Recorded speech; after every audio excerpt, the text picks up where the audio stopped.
Good day, everyone, and welcome to Spring 2026 CCSF BCST 115 Announcing and Performance Showcase. My name is Priscilla, and we are excited to have you with us here today. Throughout this semester, the students at BCST 115 have explored many areas of announcing and performance.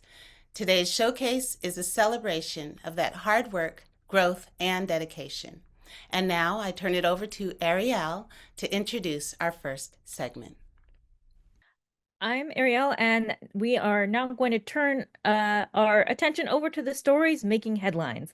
Bessie, Davido, and David P. bring you thoughtful reporting in our news segment.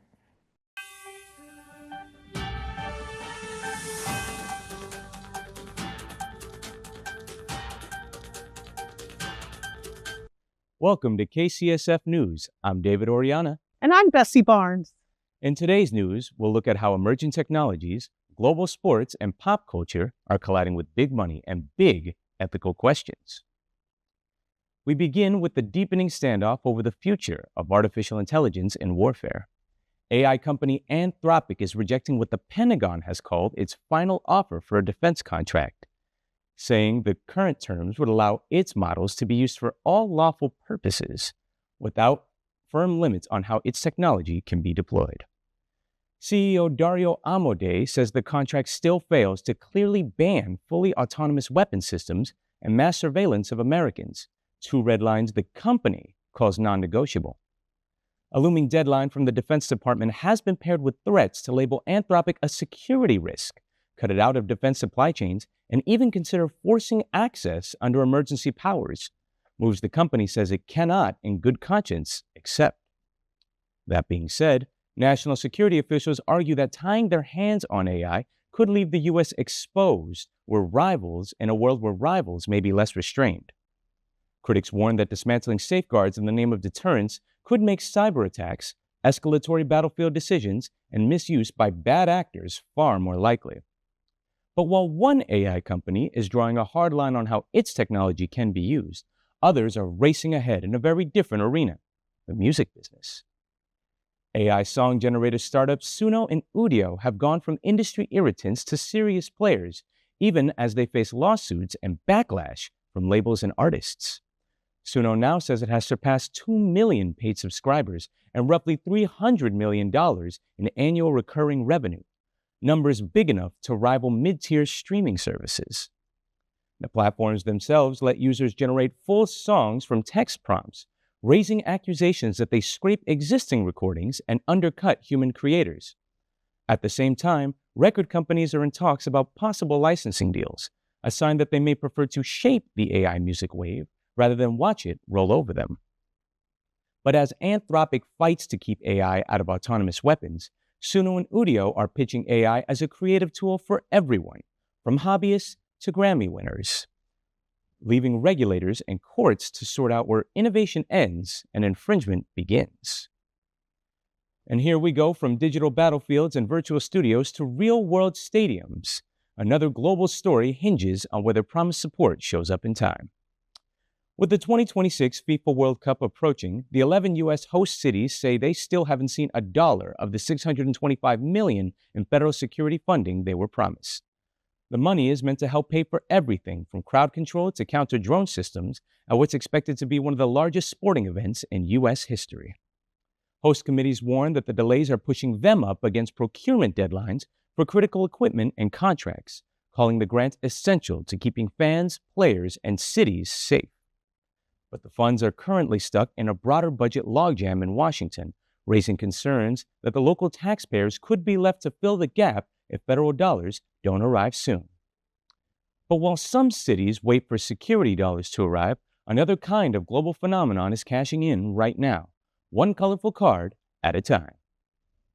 Pokemon is turning 30, and the trading cards many kids once hid in their lunchboxes are now driving a multi-billion-dollar collectibles market. Premium booster packs and rare-graded cards can sell out instantly or trigger fierce bidding wars as fans and investors chase the rarest finds. Analysts say the surge is powered by nostalgia, social media hype, and the rise of influencers who live stream big box breaks and market certain cards as blue-chip assets.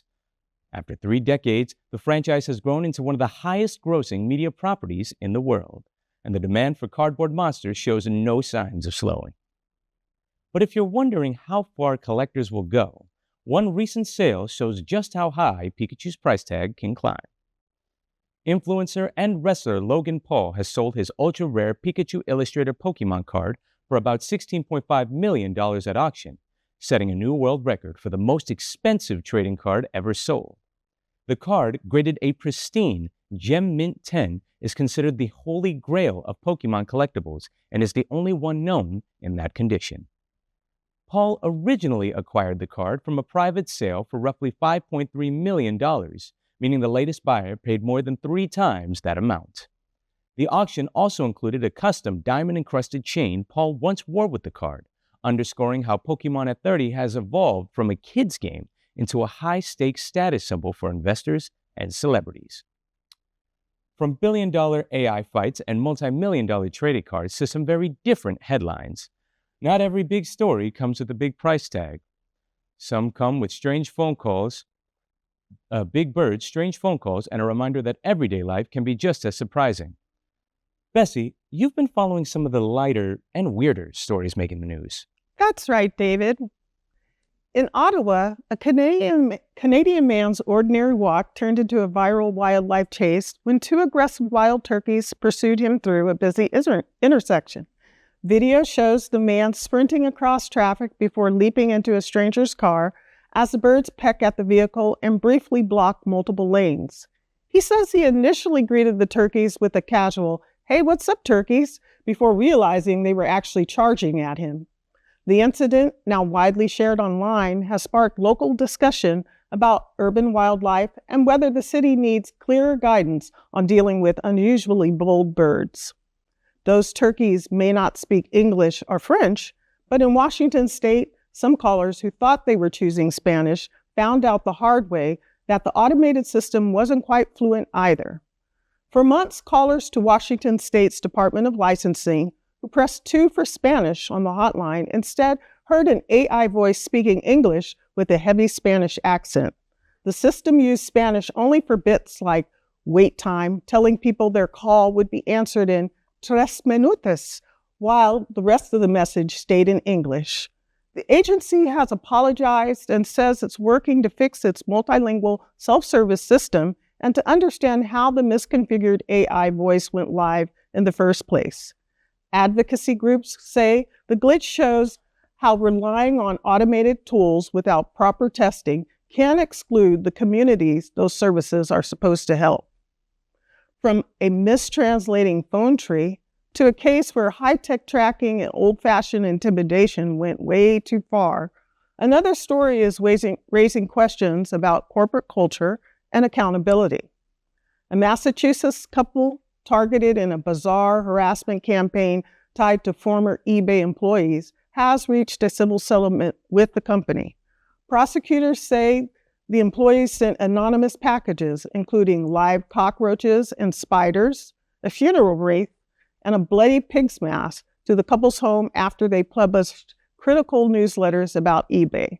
The terms of the settlement were not disclosed, but a judge has dismissed the case while allowing either side to reopen it within 60 days if the agreement falls through. The company had already agreed to pay a multi-million-dollar criminal penalty in a related case, and this latest development may help close one chapter in a saga that showed just how wrong corporate damage control can go. And finally tonight, from unwanted packages to 5-finger discounts, one San Francisco bar is learning that sometimes the hottest item on the menu isn't a drink at all, it's the glass it's served in. San Francisco Mission District Bar Part-Time has become famous not just for natural wine and a packed dance floor, but for a tiny glass that keeps disappearing into customers' tote bags. The bar's small stemless wine glasses, decorated with a bright orange smiley face, have become unofficial trophies among young patrons who admit to stealing them as a kind of rite of passage. The owners say they have to reorder thousands of glasses several times a year, even though the same glasses are actually available for purchase. Some customers insist that the stolen glassware doubles as free advertising when it appears on social media, while others wonder if the Instagram-ready logo simply made the temptation too strong. Thank you for joining us in this newscast. This is KCSF News for today. I'm Bessie Barnes. And I'm David Oriana, hoping your news is good news. Good night. Good evening. I'm David Prince, and here's what's new. A decades-old San Francisco landmark changed hands last week. The right to buy the San Francisco Center Mall, a shopping complex often referred to as the Westcor Mall, was jointly awarded to Presidio Bay Ventures and the Prado Group, two developers both experienced at building in the city. The 5-acre site and its massive 1.5 million square foot complex, valued more than 10 years ago at over $1 billion, is believed to have been purchased for around $130 million.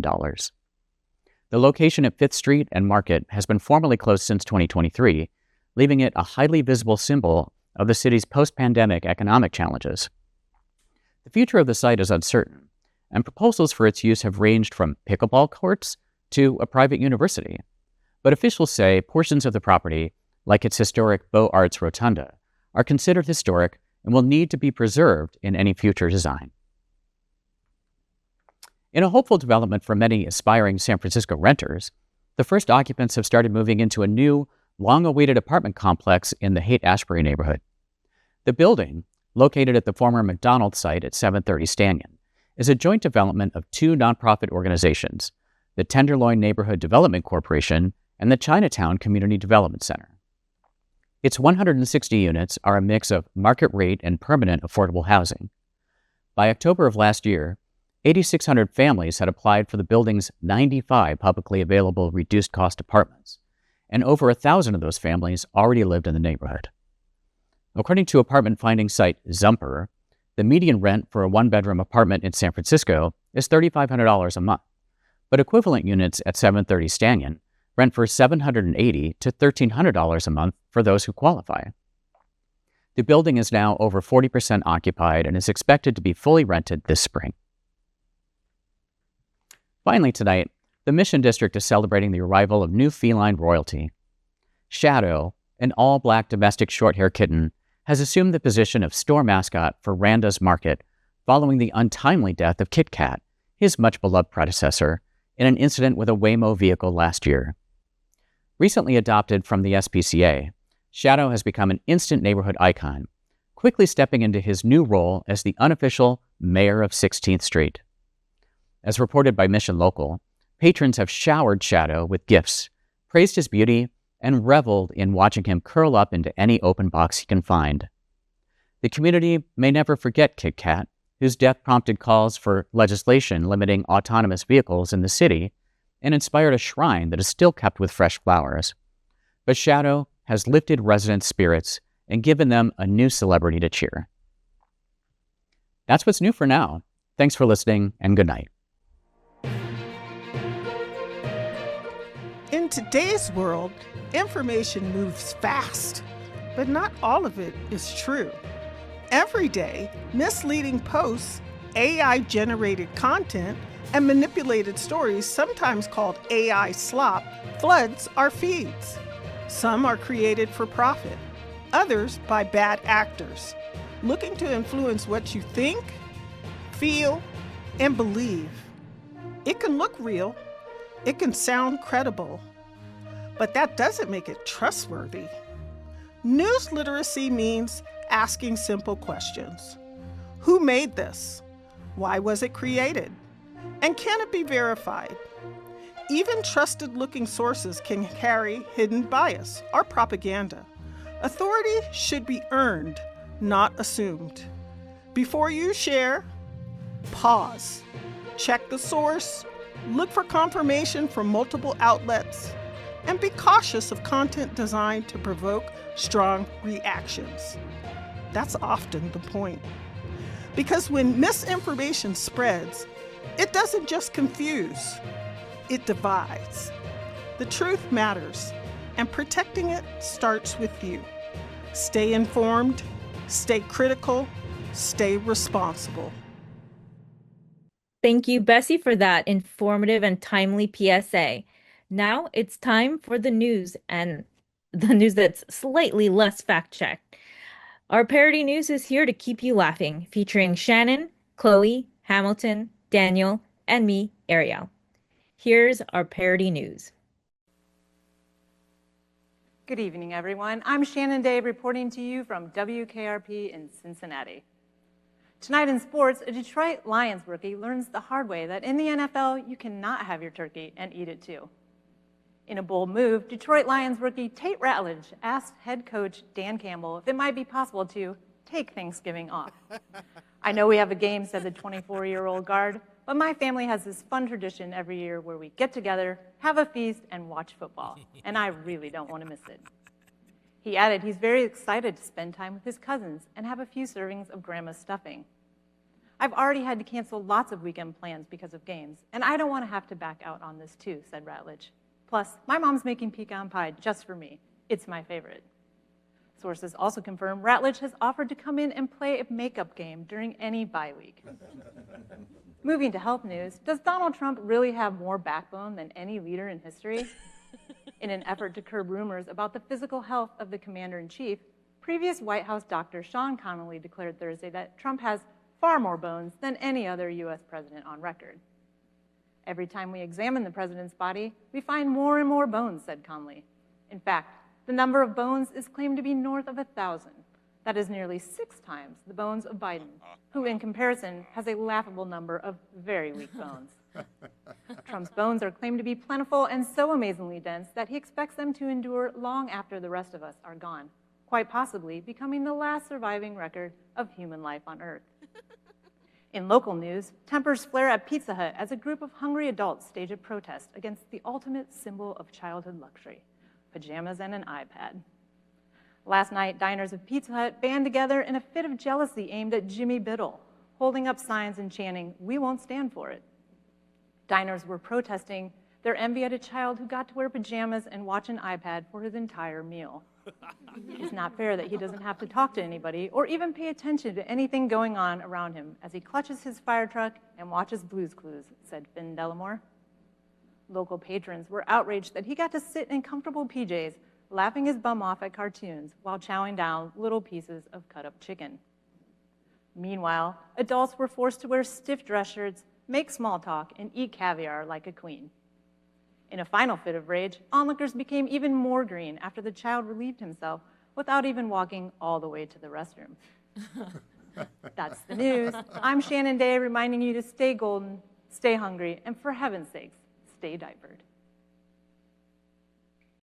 Good evening. I'm Chloe Borghi. Welcome to NHL News you didn't know you needed because you don't need it. Let's get started. Beginning in the East with the Rat King himself, Brad Marchand of the Florida Panthers noticed everyone in the NHL was making fun of him for his tea parties with his teddy bear, Mr. Bear. Marchand said he will go back to licking his opponents instead of fighting them. The NHL is now considering requiring full face masks for players. Commissioner Gary Bettman said in a statement on X, formerly known as Twitter, quote, "The NHL is highly encouraging players to switch to better masks to prevent the displays of affection from the Rat King. There are only so many fees we can set for him to pay. We also recommend the tea parties with Mr. Bear should switch to raspberry tea instead of chamomile." End quote. Marchand responded saying, quote, "Even with full masks, I will lick my opponents until they leave me and Mr. Bear alone. I will also stick to chamomile. It is preferred at our parties." End quote. Staying in the East, Jack Hughes of the New Jersey Devils apologizes to the Hockey Hall of Fame for throwing his hissy fit about the placement of the overtime gold medal winning gold puck scored in the 2026 Olympics. This hissy fit was over how he wanted the puck instead of having it placed in the very honorable Hall of Fame. Hughes now says he regrets making the goal and wishes he did one of his typical falls so that a Canadian player would take the puck and score an overtime gold medal winning goal for Canada. He believes a good candidate for scoring would be 38-year-old Sid the Kid on the Pittsburgh Penguins. Lastly, in the West, Macklin Celebrini and Will Smith Hockey on the San Jose Sharks plan to start their own cookie business. It has been a year since the iconic sleepover where the friends forced their teammate an unofficial uncle, Tyler Toffoli, to stay in their hotel to have milk and cookies. Celebrini and Smith do not know how to bake cookies, but they believe that with the power of friendship, they will make the best cookies in the world. Uncle Toffoli plans to watch closely in case their powers become too strong and starts a kitchen fire. That is all for your NHL news you didn't know you needed. You really don't need this. The majority of this isn't real. I'm Chloe Borgie. Don't forget to get those pucks to the net. Good evening. I'm Ansel Talbert, New York Herald reporter and somewhat controversial McCarthy-era journalist. That was the 50s, though, and now, in 1974, with the release of the Church Files, we're pleased to present this very important story that ties up a lot of loose ends. While I covered the Gravity Days conference in 1954, Mike Killer Gladich's follow-on in 1956 left a lot of loose threads to pull. We've finally been able to clip some of them off. Almost everyone Gladich reported on was involved with the church hearing files in some way. Project Smoke Puff led us to the Viards. The eldest Viard, literally the eldest, he changed his last name when he immigrated in the mid-1800s to hide from his Prussian father. In addition to being an associate of Tesla's and the first CEO of General Electric, commissioned a ferry for the Oregon and California Railroad that would ultimately become the houseboat where Timothy Leary hosted his LSD summits. One might be tempted to think that the youngest Viard was just an engineer, but in reality, he developed a small antenna that could null radio jamming signals. It was ultimately used in the Tiananmen Square uprising. Gladich's work associates and one of his siblings also tied to the agents whose names are being dropped in the church hearings. Gladich was explicitly mentioned in the church files as working with a Dr. Robert Ecke. In 1950, Ecke, who was just starting his work on the CIA's brainwashing program, was living near the soon-to-be-defunct Women's Army Corps dormitories in Washington, D.C. That same year, Women's Army Corps soldier Sarah Jane Moore collapsed on the White House lawn in civilian clothes and claimed she couldn't remember who she was for the following 3 days. You might remember Sarah Jane as a person who, earlier this year, made a failed attempt to assassinate President Ford in San Francisco. Gladich's brother Stanislaw, who worked for Carter Manny when he architected the FBI headquarters, had his own brush with PSYOPs. He architected the Okinawa Air Base where leaflets and radio broadcasts transmitted American propaganda into Southeast Asia during the Vietnam War. And as for the Manny family, well, Stanislaw's boss, Carter Manny Jr., was classmates with Mike Gladich's future spouse, Elizabeth Pete. You might remember her by Gladich's nickname for her, Pingy, the inspiration for the eponymous penguin emblems on all of his planes. She was also the daughter of Private Pete, famed star of the Private Pete movies and the Chautauqua Trail lecture circuit.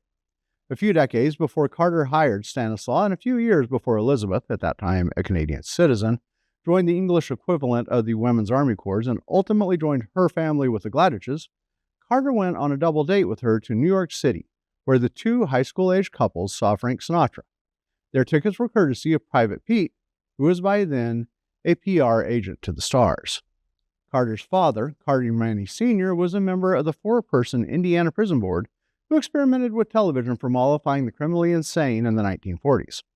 While he was still a member of that board, Eli Lilly's Indiana plant became the first site to formulate LSD en masse for the CIA. We're still in early days on the church hearings. There are still a lot of things we don't know. Did Arnold and Dessler, two particle physicists who later studied general relativity, in fact discover gravity particles, called gravitons in the ivory towers of academia, as they indicated they might have in Gladich's follow-on Gravity Days article? The Herald approached Arnowitz for comment. He was quoted as saying, "I wish I never wrote that damned essay. It wasn't that much money," before slamming the door of his home. Can a Manny Viard connection be substantiated?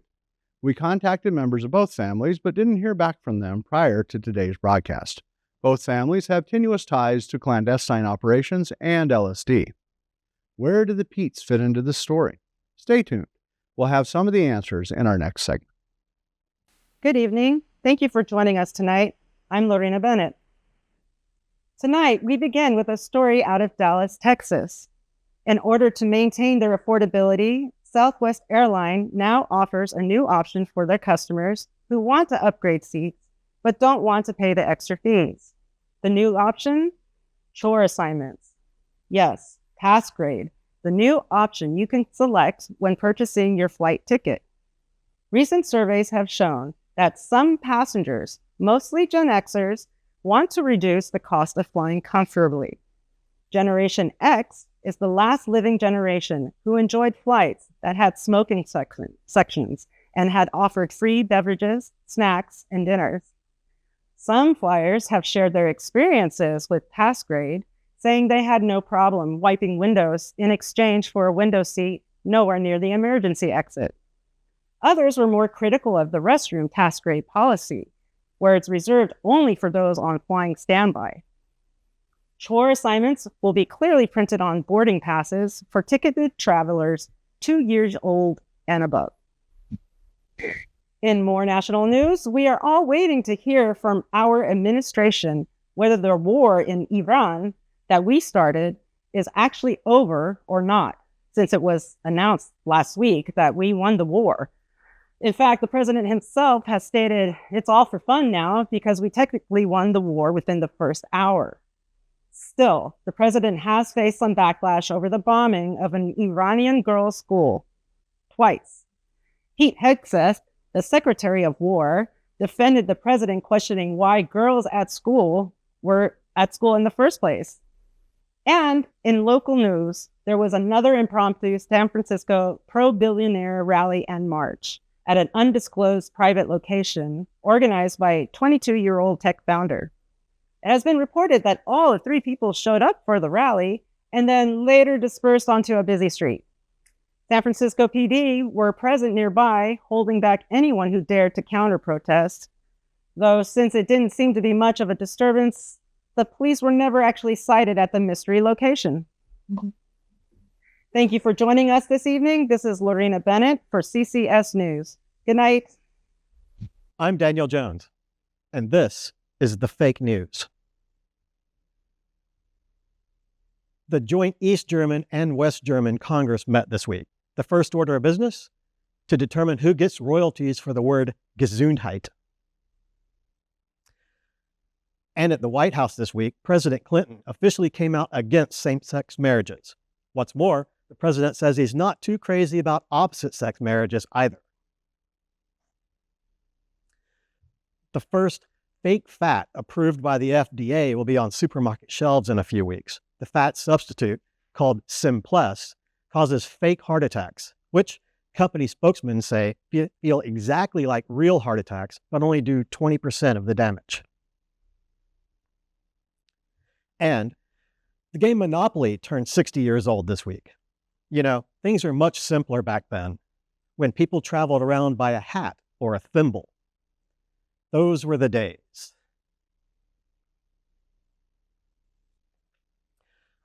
A Frenchman who calls himself the Snake Man was arrested this week after climbing up the side of a Manhattan high-rise.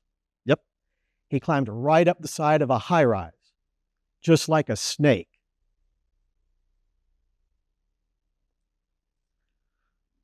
Well, it's going to be a different White House. Instead of Millie the dog, we're going to have Socks the cat. Socks will be the first White House cat since Nancy Reagan. Moving to sports, it was announced this week that the Chicago Bears Super Bowl shuffle dance video has earned almost $600,000 to date, with 10% of the gross sales earmarked for charity. 600 G's. Can you believe this thing made $600,000? You know, I don't think I've seen choreography that stiff since the Lee Harvey Oswald prison transfer. WrestleMania 8 took place this Sunday. Experts are still trying to figure out why. And finally, the first week of Major League Baseball is almost over, and here are the results. 2 drug convictions, 3 sexual harassment suits, and 1 gambling charge. More on that as the season progresses. This has been Weekend Update. I'm Daniel Jones, and that's the way it is. Good evening and welcome to This Happened News. I'm Ariel Johnson. Tonight we're covering everything from AI planning your day to beach access drama, just sharks that live for centuries. Let's start with Google Maps. Google is upgrading Maps with AI, adding immersive navigation with 3D visuals, and Ask Maps where you can ask for cafes with shorter lines or a road trip itinerary, which sounds great, but AI can hallucinate, inventing fake locations and confidently sending you there. Like, in 300 feet, turn left and arrive at the concept of brunch. Google says it's fixed, so if it works, maps could go from helpful to genuinely time-saving, as long as it sticks to real places. Now, imagine heading to the beach and finding your path blocked. That's what happened at Thornton State Beach in Daly City, where a couple put up a fence claiming land ownership. Locals tore it down, not one, not two, but 3 times. Tensions grew, and the man behind it, Lucky Luke Brugnara, was even arrested. Finally, officials removed the fence, because you can't just treat the Pacific Ocean like it's your personal swimming pool. Perhaps San Mateo County Supervisor David Canepa put it best when he said, "Today, Lucky Luke's luck, make no mistake about it, has run out." And finally, aging. The Greenland shark lives 400 plus years in the icy depths of the Arctic and North Atlantic. Their secret? Their eyes repair themselves, and hormones keep their hearts working with damage that would send us into cardiac arrest. Now, before you get any ideas, scientists have explicitly said that this does not mean you should start to drink shark blood to live longer. Because if history tells us anything, it's that the moment someone hears health breakthrough, somebody somewhere turns it into a smoothie. The secret to living centuries? Stay adaptable, resilient, and drift quietly in cool, cold waters, avoiding everyone. Honestly, that sounds amazing. That's all for This Happened News. I'm Ariel Johnson, and remember, these stories may sound ridiculous, but the facts are real. Until next time, stay informed. And that was wonderfully done by our Parody News guests. But sometimes the best work isn't always showcased with someone on stage, but rather done by someone who showcases their work with passion and heart. We've got 3 for you here today, done by 3 great animators, Koga, Drake, and Jade. All 3 have hearts as big as the animations they do. Enjoy.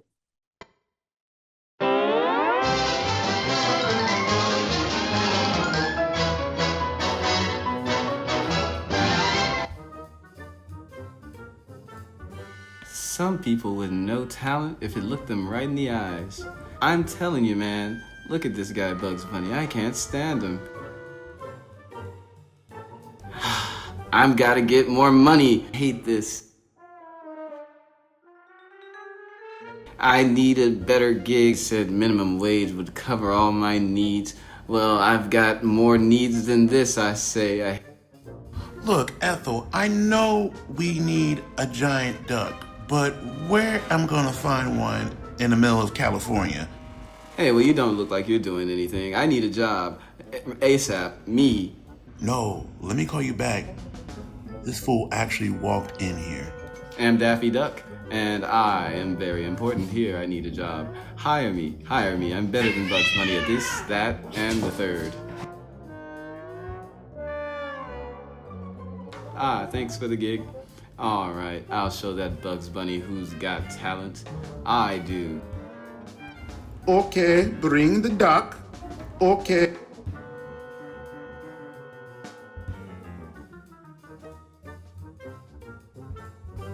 I need a job.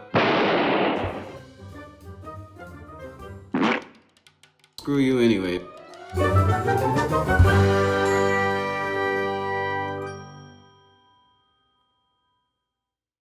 Orange? Who made the console orange? Do I look orange? I didn't touch it. Orange is not my color. Not me. Hello, everybody.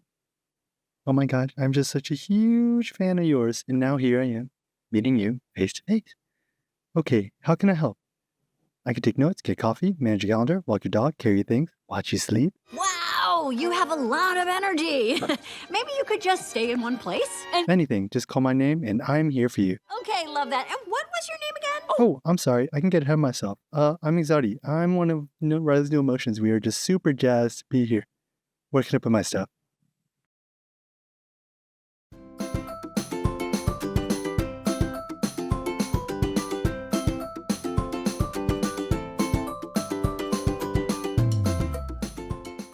in the corner for doing dark magic. Oh, but I only did a little bit. Terry, that boy can't walk anymore because of you, bud. Oh, that's what you're mad about? Yeah, man. Yes. But that boy didn't even want to be able to walk. That's an awful excuse. That the boy didn't want to walk? Can I have my gnome bacon now? No, bud. Only good gnomes get their bacon. You know the rule. Only gnomes who don't make people not Able be able to walk get get their gnome bacon. Thank you for remembering the rule, bud. You're welcome. Dude, I don't want to punish you. I don't want to put you in the corner. I like making people suffer. That's bad, bud. The world's not evil enough. That's so wrong. The world's like really, it's bad a lot. Where? Well, maybe not right in front of you. Yeah, so it doesn't matter. You're like evil, huh? If I don't eat my gnome bacon, I'm not gonna get my nutrients. I'm sorry, bud, but if I don't go through with this punishment, then none of the punishments mean anything, because you think you'll get out of them all. I really don't even like you. Hey, we don't mean that, do we? No, but...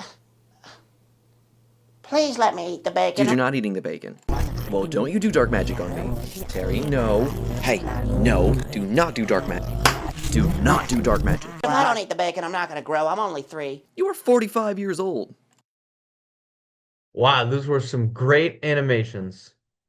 Wonderful animations. And now we got 2 poems from Daniel and a commercial from Shannon and a commercial from Priscilla. Please enjoy. Bombardment by Richard Aldington.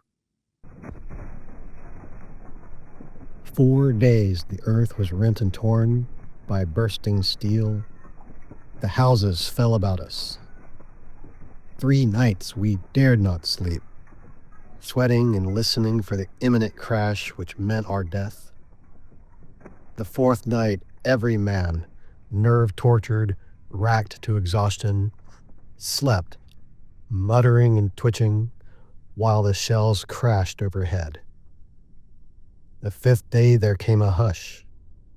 We left our holes and looked above the wreckage of the earth to where the white clouds moved in silent lines across the untroubled blue. Sea Fever by John Masefield. I must go down to the seas again, to the lonely sea in the sky, and all I ask is a tall ship and a star to steer her by. And the wheels kick, and the wind's song, and the white sails shaking, and a gray mist on the sea's face, and a gray dawn breaking. I must go down to the seas again, for the call of the running tide is a wild call, and a clear call that may not be denied. And all I ask is a windy day with the white clouds flying, and the flung spray, and the blown spume, and the seagulls crying. I must go down to the seas again, to the vagrant gypsy life, to the gull's way, and the whale's way, where the wind's like a whetted knife. And all I ask is a merry yarn from a laughing fellow rover, and quiet sleep and a sweet dream when the long trick's over. And now, a moment in nature with new Sierra Mist Natural. The other day, I was drinking a Sierra Mist Natural, and I started thinking about how I used to watch Bob Ross paint as a kid. That guy knew a lot about nature. But in every landscape, there was always a happy little tree that lived somewhere. And usually that happy little tree had a happy little rock that lived next to it. I always wondered if they were truly happy, or if he was just saying that. I mean, if they're like me, they were probably thinking, hey, Bob, Mr. Happy, how about dabbing that fan brush with a little green and yellow and painting us a couple happy little Sierra Mist Naturals? A little tasty lemon lime. That would make us happy. I'm just saying. New Sierra Mist Natural with real sugar and nothing artificial. It's soda nature would drink if nature drank soda. Everyone has their very own to-do list. Not just need to do, but want to do. Now imagine having someone to help you do your thing. At New Alliance Bank, we know you're not like anybody else. And we're not like any other bank. We take the time to know you, your goals, your dreams, so we can tailor what we do around what you do. Do your thing with New Alliance Bank. Life was always right on time. I graduated college. I became a nurse. So when I started a family, I didn't expect my baby to be 3 months early. Luckily, I was at Children's Hospital with some of the highest preemie survival rates in the nation. They helped my baby become a healthy little girl. And today, I work at Children's, helping families with their early arrivals. Share your children's story at childrenshospital.org. Up next, 4 class members will share their MOF stories. MOF is all about the art of personal storytelling, true stories told live without notes. Get ready to share in tales of joy, tales of terror, and tales of growth. First up, Priscilla shows us how to stay calm in the moment, followed by Henry, who overcomes temptation when no one is looking. Lachey will share how a major moment helped her connect with someone important, and wrapping up the segment, David takes us on a journey of deep fear in a story filled with lots of ups and downs. Without further ado, enjoy these stories.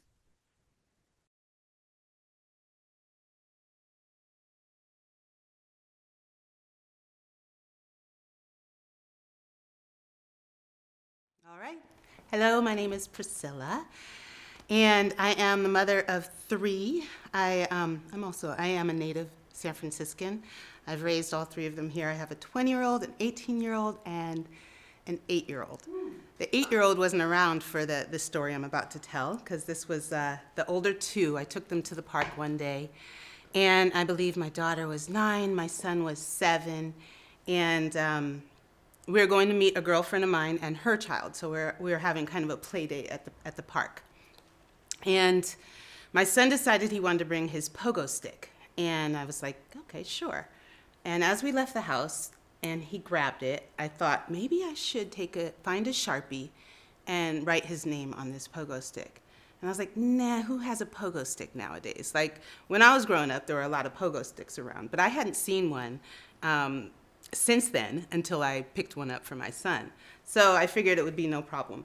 So we get to the park, meet my girlfriend, her kid, the kids are playing, me and my girlfriend get to catch up, and then it was time to go. So I grab his pogo stick, and we start heading out the park and up the hill, and I'm stopped by this little boy. And he's looking at the pogo stick eagerly. He's looking at my son. He looks at me, and he says, Is that your son's pogo stick? And I said, well, yes, that is my son's pogo stick. And he says, oh, okay. And then he runs off frantically. Next thing I know, there's this tall man in front of me. He's about 6'2", and he's pretty close enough that I have to take a step back. And I'm like, what's going on? And he says, that's my son's pogo stick. And I said, no, that's my son's pogo stick. And he says, no, that's my son's pogo stick. And he gets a little closer, looks at the pogo stick, looks at me, and I can tell in that moment, he's gonna snatch that pogo stick out of my hand. I had a flash go through my mind. In an instant, I thought, he's gonna try to grab the pogo stick. I'm not gonna let him. I'm gonna be swinging from that pogo stick because he's bigger than me and he's gonna probably be trying his hardest to get it out of my hands. We're gonna be cursing and screaming at each other. The police will probably get called. I will probably get hurt in all of this, and my kids will probably be screaming and crying and terrorized by this whole thing. I took a breath. How about we go look for the pogo stick down there in the playground all together? He said, oh, okay. So we go down to the playground. We take one little walk around the park, and there's the other pogo stick. Identical pogo stick to my son's pogo stick. Took us just a few seconds, and there it was.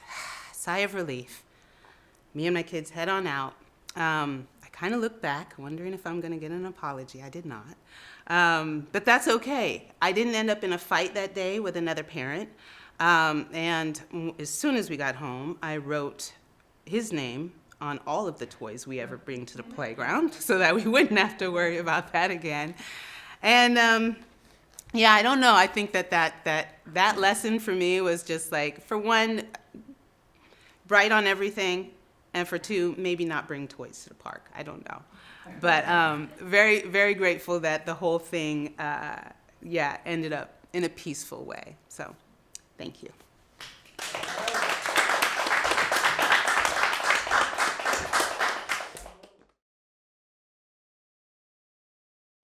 Hi, I'm Henry, and I was walking home from school one day, right? And you gotta go. When you gotta go, you gotta go. So I'm walking down the street, and I see a cafe. It's Angel Cafe or something on California. And there's no one in there, but I really have to go. So, so I walk in, hi, anyone in there? Nobody's in there. So I'll be like 2 minutes, right? So I go into the bathroom. I go to the bathroom. And then I go to wash my hands. There's no water. So I'm like, and I'd prefer to wash my hands after going to the bathroom. So I walk out and I go to say, hey, is anyone, and there's chains on the front of the door. And this is like 5 o'clock. I probably shouldn't have walked into a cafe at 5 o'clock in the afternoon. But, so there's chains on the door. Everything's locked. All the doors are locked. So I'm just sitting there, preferably I would have washed my hands. So I'm just sitting there like this. I just sit down and I'm really hungry. And I'm in a cafe. So I'm like looking at the food. Is there any cameras? I'm not going to steal food. So I call my mom. I'm like, I'm kind of locked in a cafe. What do you mean you're locked in a cafe? It's after school. What are you doing in a cafe? I tell the story. And so I'm gonna have to call the police or something to come let me out because there's these huge chains on the outside. And, I'm so confused. There's no water. What's going on? So my mom comes by. She pulls up in her car, and she's knocking on the glass, right? And we're trying to talk through the glass. So I'm on the phone, and she goes, and there's a huge open manhole on the side. And she calls down, anyone there, right? So these two guys, two older Asian guys, they barely speak any English. You know what? And my mom's like, my son's locked in there. And they're not understanding. My son's locked in there. And they look and they see me and they're all pissed off. And eventually they understand. And then they let me out. But they were down fixing the water underneath the store. So that's why there was no water. And then they locked it up to go fix it. So eventually I did get out, but it was like an hour in there. And I did not take any food, which I'm very proud of myself for not doing that because I was very hungry. Yeah, that's the story. Thank you.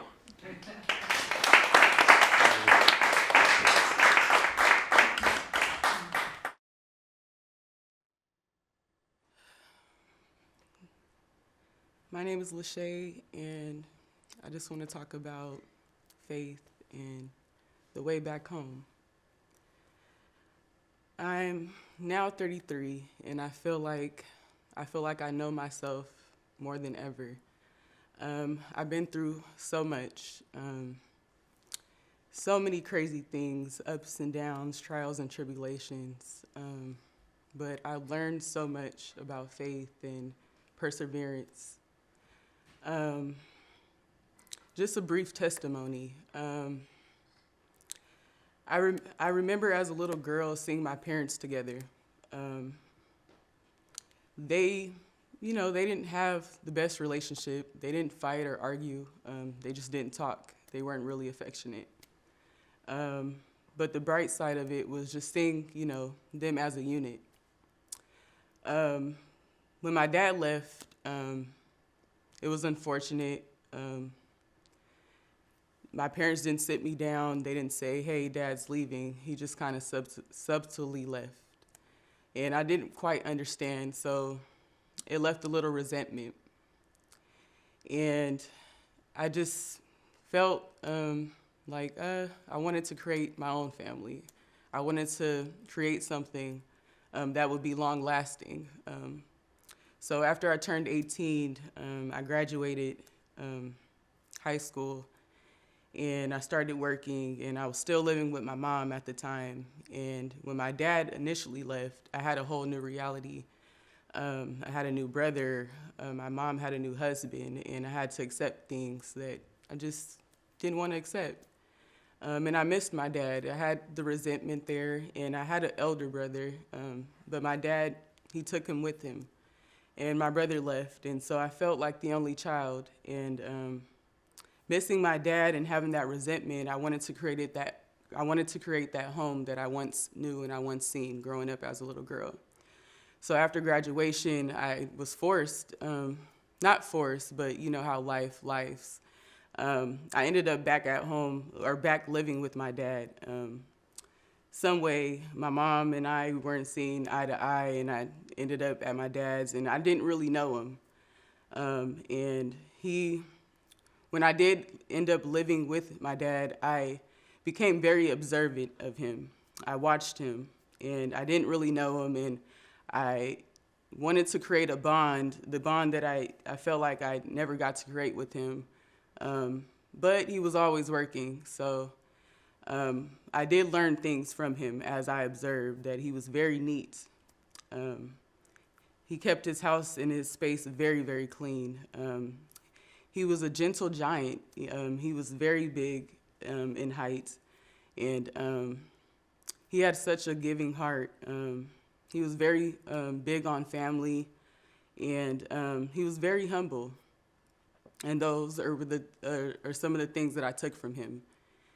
And even though he worked a lot and we didn't create that bond, I still wanted and yearned for that family, the image that I seen as a little girl.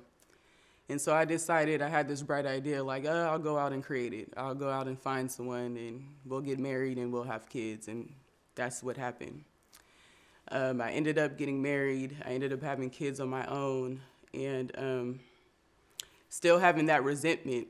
I didn't share some of those sweet moments with my dad. And every time that I ever needed my dad, he was always there, always there. Anytime that he called me, I would be there, but sometimes I didn't pick up, and I think it was the resentment.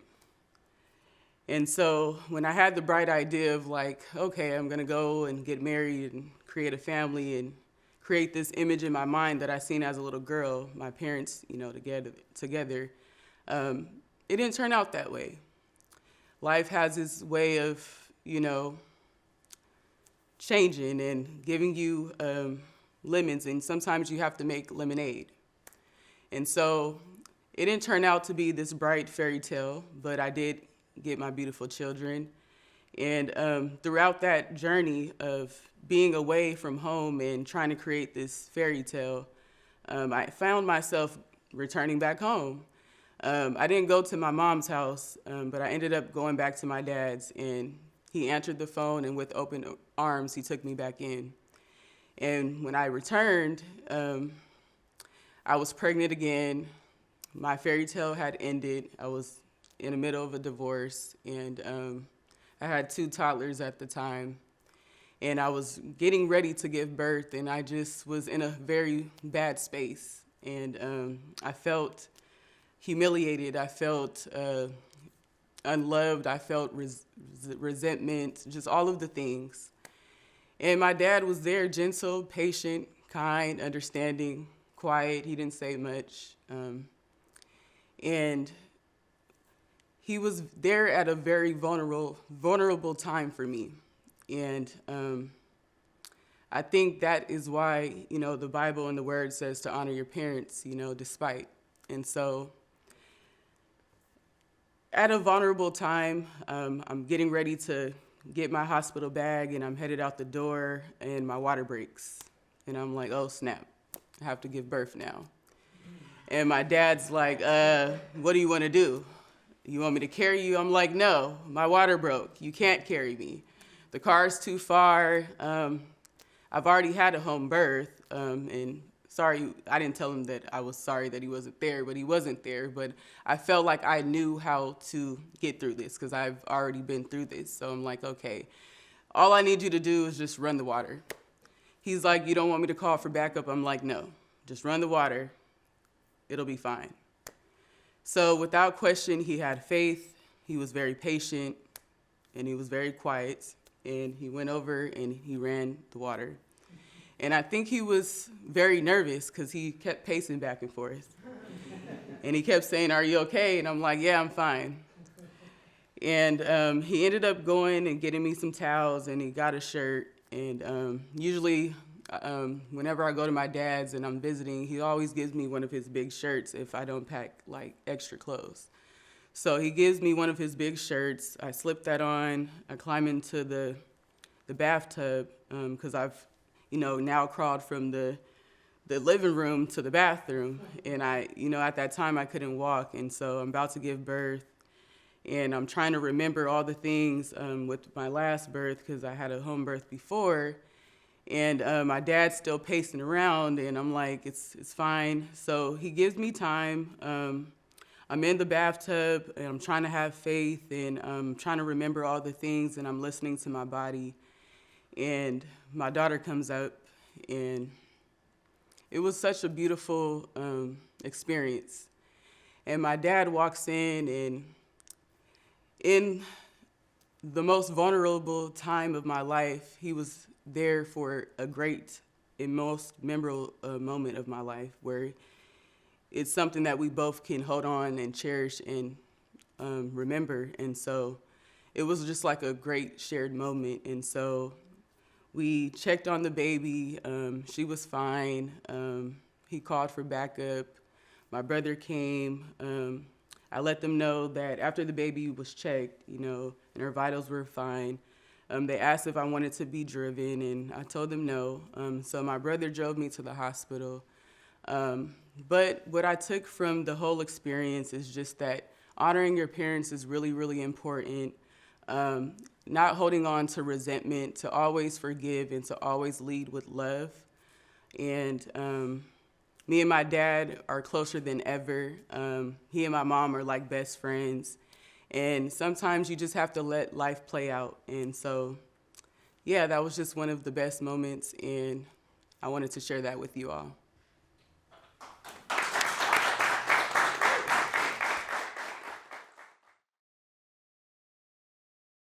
Hey everybody. Heights. I hate heights. I struggle with heights. You know how you see the scene sometimes in like the movie, like say a Spider-Man movie or a superhero movie, where you see two characters, it's after the day, they're done saving people or something, and they're having a heart-to-heart, and they're sitting on the side of a building, like looking into the sunset? Yeah, I can't do that. I get super uncomfortable. I all of a sudden look down, realize how high up I am, and then I get terrified from my own mortality, right? So, I work with kids. I've worked with kids for a long time. Right now, I'm working with, SF Rec and Park, but I didn't always used to work with them. I used to work with the YMCA, one of the most insane, terrifying experiences working with kids I've ever had, all right? There's next to no help, all right? You were thrown into the fire, the training you got was on the fly, you had to, figure stuff out, right? But in all that chaos, we did manage to have some fun, right? So after working an entire school year with the Y, I remember my first school year working with the Y and working with kids in general, summer comes around. Now during summer, we're all split into groups, We have a bunch of staff there, everybody gathers around at a certain site, all right? And then you're divided by staff and who you work with best into different groups with different ages of kids. So some people get kindergarten, some people get second graders, some people get third graders, right? And depending on the group you get, your schedule is going to be different, right? So you'll have, for example, say you're with kindergartners, you'll have 3 days out of the week, right, where you're on site, at the site, doing things with them. And then the last 2 days you'll be on a field trip. And depending on the age, the field trip will be different.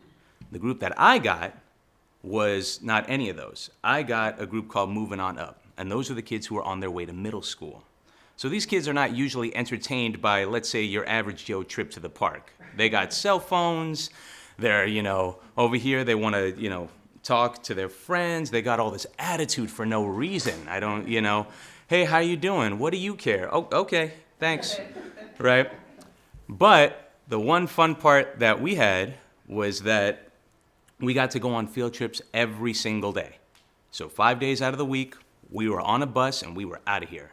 And we were going to different spots in the Bay. It wasn't just the city. So we would go as high up as Berkeley and as far down as San Jose, right?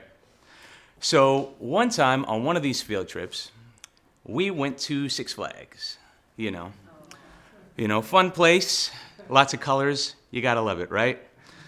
Now, even though I say I'm afraid of heights, I also got this weird thing in me where when I'm afraid of something, there's a part of me that pushes towards that. I'm gonna go in and I'm gonna do it, all right? So recently, I had conquered my fear of roller coasters, and it took me a while. But ultimately, I was able to get over, the sitting in that seat, going in a loop-de-loop, and then being dropped, all of a sudden with nothing but a pull-down bar to protect you, And one of the rides that my kids wanted to get on was this ride called the Wonder Woman, Lasso of Truth. Now, remember that title, because that's going to become relevant soon, all right?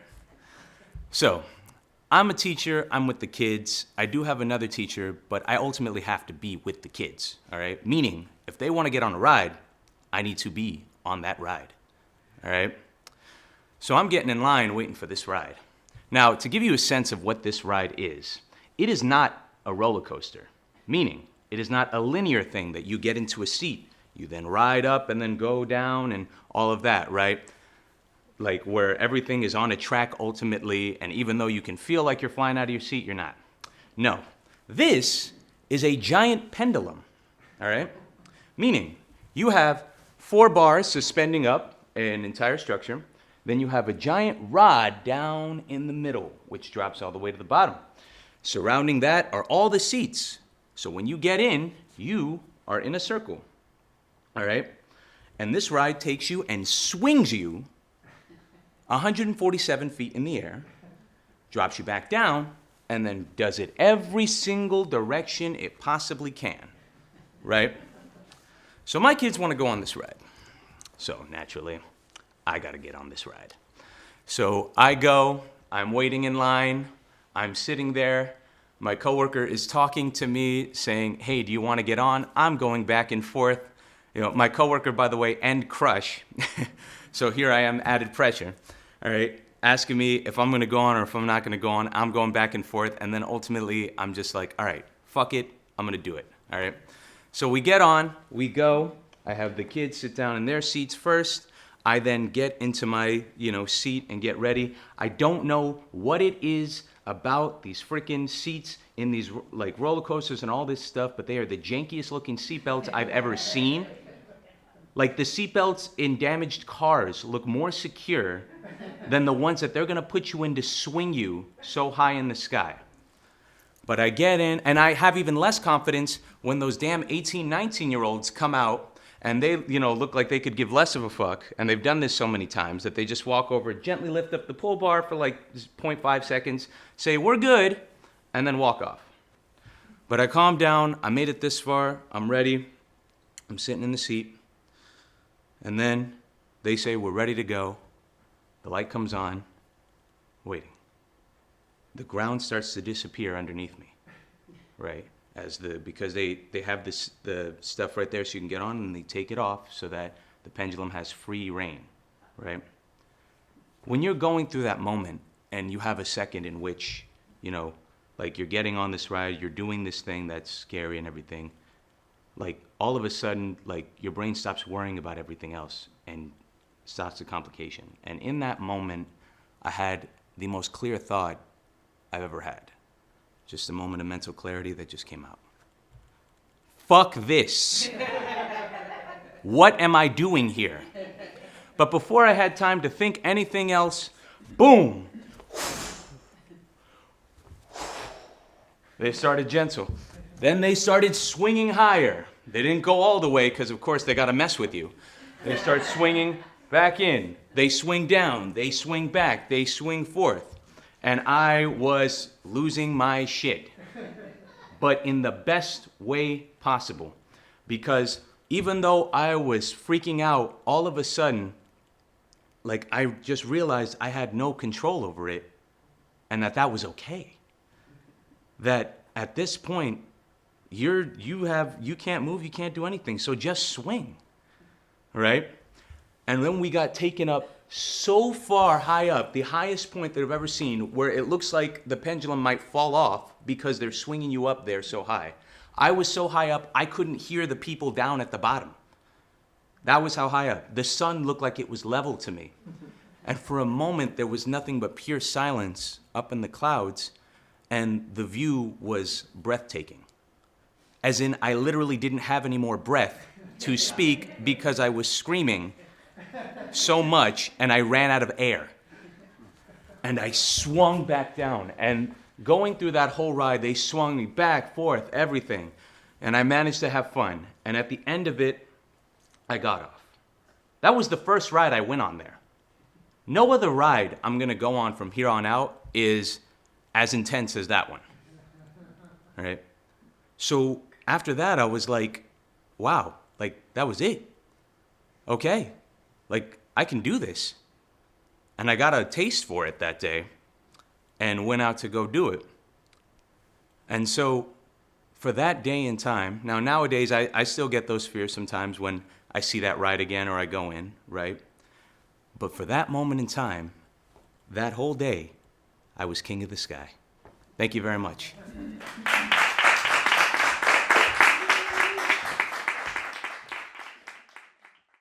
All right.